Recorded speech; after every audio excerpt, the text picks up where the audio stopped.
Halo semua, kembali lagi di channel gue kali ini.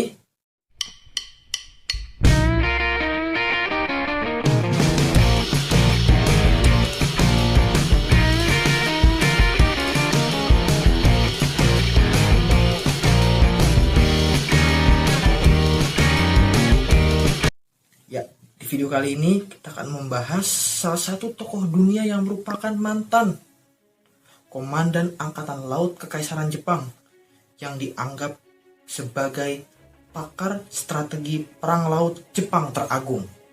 Dan tokoh ini merupakan otak dari serangan Jepang terhadap Amerika Serikat di Pearl Harbor, Hawaii. Dan tokoh tersebut ialah Isoroku Yamamoto.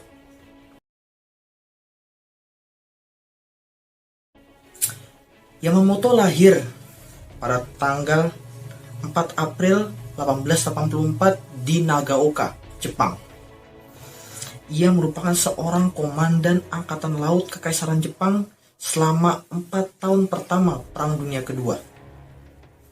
Dan secara umum, ia dianggap sebagai pakar strategi perang laut Jepang teragung dan salah satu di antara pakar strategi perang laut terbaik dalam sejarah militer dunia.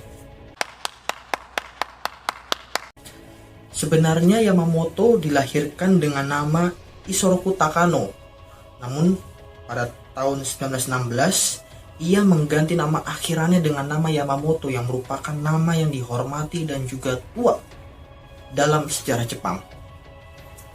Yamamoto muda mengawali karir militernya dengan belajar di Akademi Angkatan Laut Kekaisaran Jepang, dan setelah dia selesai mengikuti pendidikannya di sana, di Akademi Angkatan Laut, Yamamoto bertugas di dalam kapal pada saat perang antara Jepang dan juga Rusia. Kemudian Yamamoto melanjutkan sekolahnya di Harvard University Amerika Serikat, dan disinilah Yamamoto mulai tertarik pada penerbangan angkatan laut. Dan setelah beberapa tahun Yamamoto menyelesaikan studinya dan dia kembali ke Jepang. Dan pada tahun 1920 Yamamoto kembali lagi ke Amerika Serikat dan bertugas menjadi atase Angkatan Laut Kekaisaran Jepang.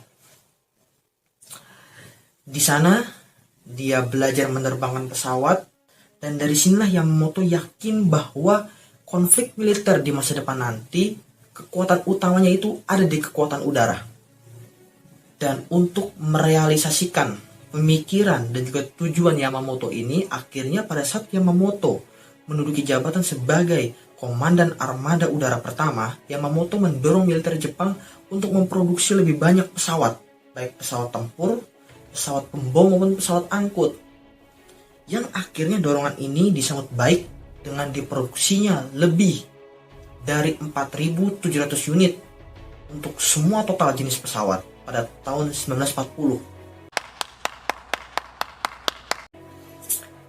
Dan juga Yamamoto pada saat menduduki jabatan sebagai Wakil Menteri Angkatan Laut Kekaisaran Jepang, Yamamoto juga turut mengawasi proses pembuatan 2 kapal induk modern Jepang yang dinamakan Shokaku dan juga Zuikaku, yang akhirnya menjadi kapal induk kebanggaan armada militer Jepang.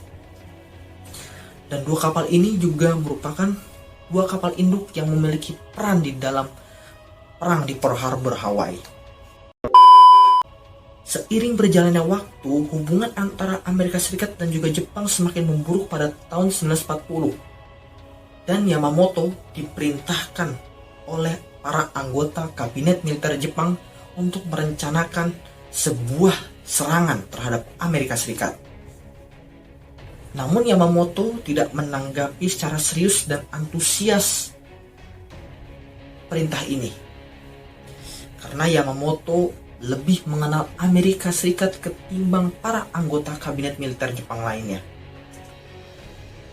Tapi para anggota kabinet militer Jepang ini meyakinkan kepada Yamamoto bahwa Amerika tidak memiliki nyali untuk berperang.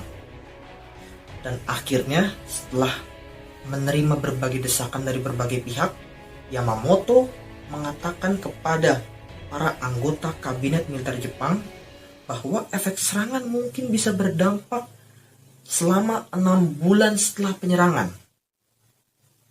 Dan Yamamoto tidak bisa menjamin apa-apa kalau lebih dari itu. Karena menurut Yamamoto, setelah mesin perang Amerika bangkit dan juga beroperasi, itu sama saja dengan seperti membangunkan raksasa tidur. Dan Yamamoto juga menyarankan kepada para anggota kabinet militer Jepang bahwa satu-satunya kesempatan militer Jepang untuk meraih hasil positif yaitu dengan melakukan penyerangan secara hebat ke Pearl Harbor dan juga target-target lainnya sebanyak mungkin, dan berharap Washington akan menghubungi Tokyo untuk mengajukan tawaran perdamaian. Dan akhirnya setelah disetujui oleh seluruh anggota kabinet militer Jepang, Yamamoto merencanakan sebuah serangan ke Pearl Harbor. Dan sejarah mencatat bahwa serangan pada tanggal 7 Desember 1941, serangan ini bisa dibilang sangat berhasil apabila kalau kita melihatnya dari sudut pandang militer Jepang.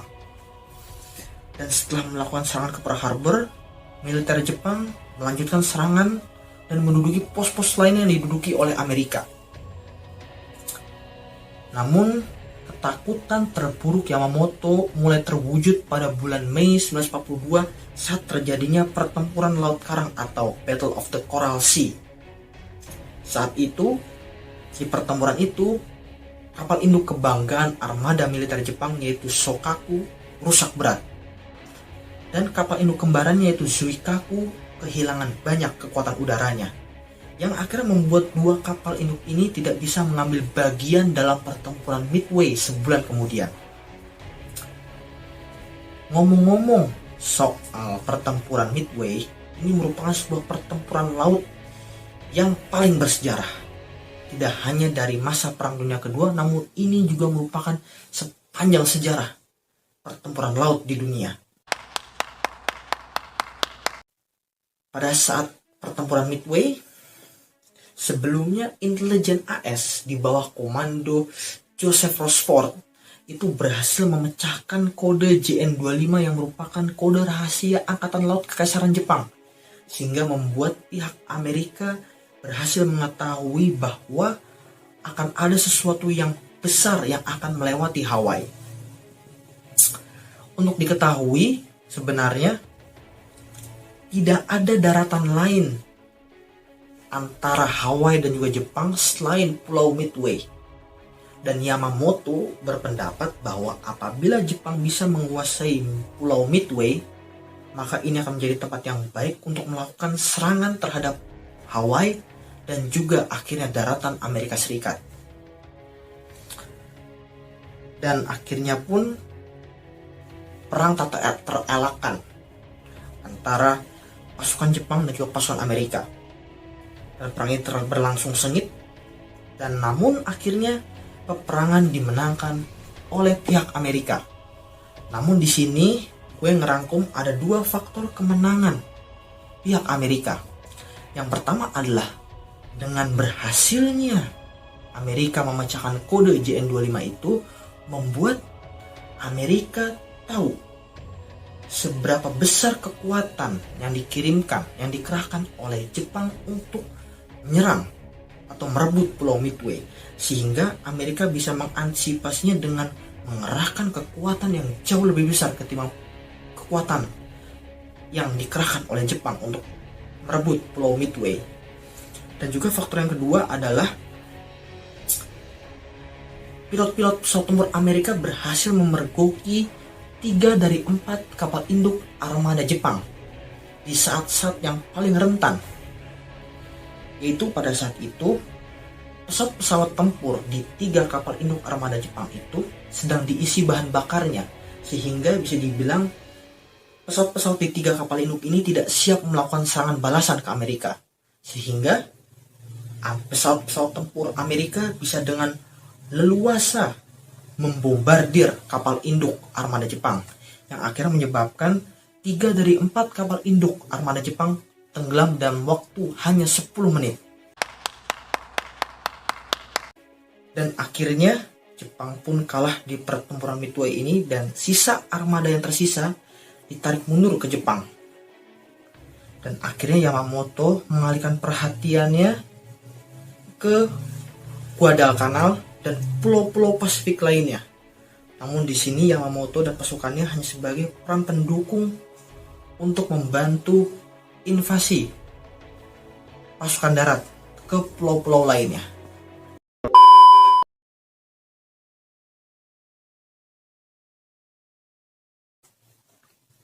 Yamamoto merupakan seorang petinggi militer penting yang juga merupakan orang yang bertanggung jawab atas serangan Jepang terhadap Amerika Serikat di Pearl Harbor, yang akhirnya membuat Yamamoto merupakan sosok yang diincar oleh Amerika Serikat.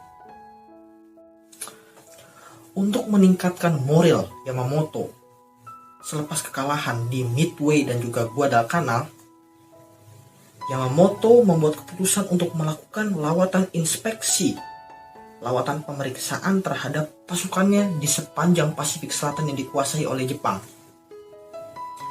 Saat melakukan lawatan, Yamamoto menggunakan pesawat Mitsubishi G4M dengan call sign Betty sebanyak 2 pesawat, yang pesawat Yamamoto ini dikawal oleh 6 pesawat Mitsubishi A6M dengan call sign 0. Dan lagi-lagi, Amerika Serikat mengetahui rencana Yamamoto, baik jadwal penerbangannya, pesawat apa yang digunakan, maupun seberapa banyak pesawat yang mengawal rombongan Yamamoto. Yang rencana ini diketahui oleh pihak Amerika Serikat, yaitu lagi-lagi dengan memecahkan kode rahasia Angkatan Laut Kekaisaran Jepang. Dan sehingga membuat pihak Amerika Serikat bisa menyusun sebuah rencana berupa operasi yang dinamakan Operasi Vengeance. Operasi ini merupakan operasi atas perintah langsung dari Presiden Amerika kala itu, yaitu Franklin Delano Roosevelt. Operasi ini merupakan sebuah gugus tugas yang dibentuk untuk melakukan pengintaian sekaligus penyergapan terhadap rombongan Yamamoto. Namun, kalau gue bilang sih ini bukanlah pengintaian maupun penyergapan, namun ini lebih tepatnya adalah usaha untuk membunuh Yamamoto beserta rombongannya. Dan akhirnya sebanyak 18 pesawat P-38 ditugaskan dalam operasi Vengeance ini. Namun pada saat pelaksanaannya hanya ada 16 pesawat karena 2 pesawat lainnya mengalami kerusakan. Dan sesuai rencana, pada tanggal 18 April 1943, ke-16 pesawat P-38 lepas landas. Dan pada saat terbang, pilot pesawat P-38 melihat 2 pesawat G4M dan beserta 6 pesawat pengawalnya, pesawat Mitsubishi A6M, terbang di dekat Bougainville. Dan akhirnya ke-16 pesawat P-38 ini melakukan serangan terhadap rombongan Yamamoto. 4 pesawat P-38 menembak 2 pesawat G4M, dan ke-12 pesawat lainnya menyergap dan juga menembak ke-6 pesawat pengawal rombongan Yamamoto. Dan ternyata salah satu di antara 2 pesawat G4M yang ditembak, jatuh dan terbakar di hutan itu, salah satunya adalah yang ditumpangi oleh Yamamoto, yang akhirnya membuat Yamamoto tewas seketika pada hari itu. Namun pemerintah Jepang tidak mau menurunkan semangat rakyatnya, sehingga kematiannya Yamamoto tidak diumumkan sampai bulan Mei 1943. Jenazah Yamamoto ditemukan oleh tim penyelamat Jepang sehari setelah terjadinya peristiwa penembakan. Jasad Yamamoto dikremasi di Buin dan abunya dibawa ke Jepang dengan menggunakan kapal perang Musashi. Dan Yamamoto mendapatkan upacara pemakaman kenegaraan penuh pada tanggal 5 Juni 1943. Dan Yamamoto dianugerahi dengan penghargaan Order of the Chrysanthemum secara anumerta, dan pangkatnya dinaikkan menjadi Kensui atau Marskal Laksamana, yang merupakan pangkat tertinggi di dalam Angkatan Laut Kekaisaran Jepang. Dan juga Nazi Jerman yang merupakan sekutu Jepang menganugerahi Yamamoto dengan medali Knight Cross, yang membuat Yamamoto menjadi satu-satunya orang non-Jerman yang mendapat penghargaan tersebut. Sebagian abunya dimakamkan di pemakaman umum di Tuma, Tokyo, dan sebagian abu lainnya dimakamkan di tanah leluhurnya di pemakaman Kuil Chukoji di kota Nagaoka. Jadi sekian saja video kali ini tentang Isoroku Yamamoto, yang merupakan pakar strategi perang laut Jepang teragung, dan yang juga merupakan otak daripada serangan Jepang terhadap Amerika Serikat di Pearl Harbor, Hawaii. Jadi sekian saja video gue kali ini. Kurang lebihnya mohon maaf. Apabila ada kesalahan kata mohon dimaafkan. Silahkan like dan subscribe channel ini, komen dan share ke teman-teman kalian, dan jangan lupa tekan tombol loncengnya. Terima kasih. Sampai jumpa di video-video gue selanjutnya. Salam revolusi.